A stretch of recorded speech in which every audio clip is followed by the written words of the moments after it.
In this document, there was not a positive reaction to our key demands, which has to do with our clear position against NATO expansion and the deployment of offensive weapons in Ukraine.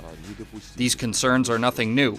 At the beginning of the 1990s, when Germany was reuniting and European security was discussed, we were told that NATO will not move an inch further east of the River Oder.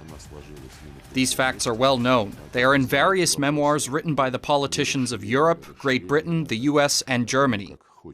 When we presented the memoirs of their leaders, our Western partners told us that they weren't exactly serious, that they were misunderstood.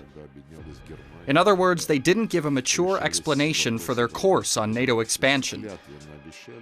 Today we are no longer appealing to oral agreements, but to the written documents signed by every OSCE country leader, including the President of the United States. By these documents I mean the Istanbul Declaration of 1999 and the Astana Declaration of 2010. Our Western partners now have to find a way out of a far more serious situation.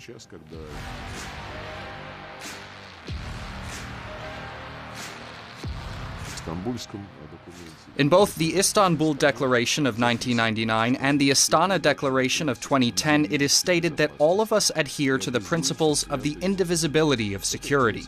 This principle is very clear. It contains two approaches that are interrelated. The first recognizes the right of every country to freely choose military alliances, and the second one obliges these states not to strengthen their security at the expense of others.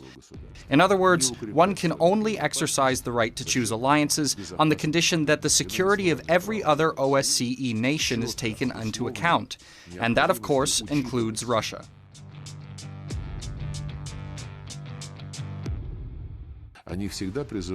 Our Western colleagues always appeal to the agreed principles of the Euro-Atlantic security architecture.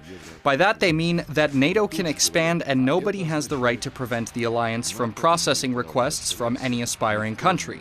The principle which prohibits strengthening of security at the expense of others is deliberately ignored. At the Geneva talks with Antony Blinken, I asked him to explain why they view their OSCE obligations exclusively as a menu, choosing only what tastes good for them and ignoring the rest.